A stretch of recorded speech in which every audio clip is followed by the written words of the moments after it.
Overseas Congress के अध्यक्ष Sam Pitroda का एक और विवादित बयान। कहा, दक्षिण भारत में रहने वाले लोग लगते हैं अफ्रीकी, वहीं चीनी से लगते हैं पूर्वोत्तर के लोग। सैम पित्रोदा के बयान पर बोले पीएम मोदी, कांग्रेस ने भारत के लोगों को गाली दी। शहजादे के एक अंकल अमेरिका में रहते हैं जिन्होंने काली चमड़ी वालों को अफ्रीकी बताया। पीएम मोदी बोले, कोई मुझे गाली दे मुझे फर्क नहीं पड़ता, लेकिन शहजादे के सलाहकार ने देश को गाली दी। शहजादे कंफ्यूजन होने पर अंकल से सलाह लेते हैं। पीएम मोदी ने कहा, कांग्रेस के लोग चमड़ी के रंग के आधार पर देशवासियों का अपमान कर रहे हैं। संविधान सिर पर रखकर नाचने वाले अब चुप क्यों?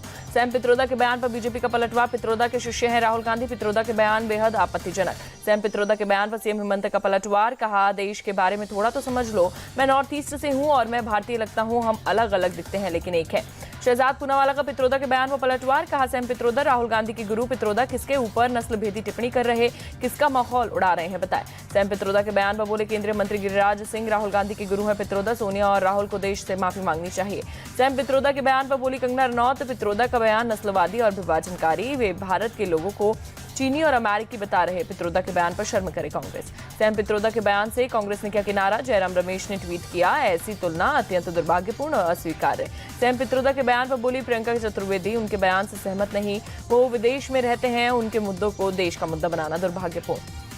तेलंगाना के वारंगल में बोले पीएम मोदी, मैग्नीफाइंग ग्लास लेकर अपनी सीटें खोज रही कांग्रेस। चौथे चरण में मैग्नीफाइंग ग्लास से भी नहीं चलेगा, माइक्रोस्कोप की जरूरत पड़ेगी। पीएम मोदी बोले, राहुल ने 5 साल तक अडानी अंबानी को गाली दी, अब अचानक गाली देना बंद क्यों किया? रातों रात अंबानी अडानी से राहुल की क्या डील हुई?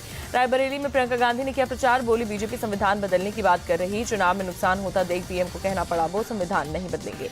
यूपी सीएम योगी आदित्यनाथ का कांग्रेस पर निशाना। बोले, कांग्रेस मुसलमानों को आरक्षण देना चाहती है, उनका घोषणा पत्र विभाजनकारी। कांग्रेस के मंसूबे पूरे नहीं होंगे। लखीमपुर खीरी में गृह मंत्री अमित शाह ने रैली की। बोले, राहुल बाबा कहते हैं एक झटके में गरीबी मिटा देंगे। वो अपना ट्रैक रिकॉर्ड देखे, अपनी उनकी पार्टी ने एक और झटके में पिछड़ों का आरक्षण छीनने का काम किया। हरियाणा सरकार के अल्पमत में आने पर बोले दुष्यंत चौटाला, सरकार को गिराने में बाहर से समर्थन करेगी जेजेपी, कांग्रेस तय करे कि गिरानी है या नहीं। दुष्यंत चौटाला को भूपेंद्र सिंह हुड्डा का जवाब। कहा, जेजेपी बीजेपी की बी टीम नहीं तो लिखित जवाब दें, फिर हम बताएंगे क्या करना है। कांग्रेस चुनाव से चाहती है जनादेश। भूपेंद्र सिंह हुड्डा के बयान पर सीएम नायब सिंह सैनी का पलटवार। बोले, हरियाणा सरकार को कोई दिक्कत नहीं, सरकार पूरी मजबूती से काम कर रही है, कांग्रेस के लोग भ्रम फैला रहे हैं। 3 निर्दलीय विधायकों के समर्थन वापस लेने पर बोले पूर्व सीएम मनोहर लाल खट्टर, कौन किधर जाता है फर्क नहीं पड़ता, कई विधायक हमारे संपर्क में। हरियाणा के पूर्व गृह मंत्री अनिल विज बोले, 3 निर्दलीय विधायकों का कांग्रेस को समर्थन देने का दुख, लेकिन हुड्डा साहब की ख्वाहिश कभी पूरी नहीं हो सकती। उत्तर 24 परगना के जगदल में 12 मई को पीएम मोदी की रैली, पूरे रैली स्थल को खुद जाने से किया विवाद। बीजेपी सांसद अर्जुन सिंह ने रैली स्थल पर किया दौरा। कहा, टीएमसी के नेतृत्व वाले प्रशासन ने खोदी जमीन, टीएमसी को छोटी मानसिकता वाला बताया।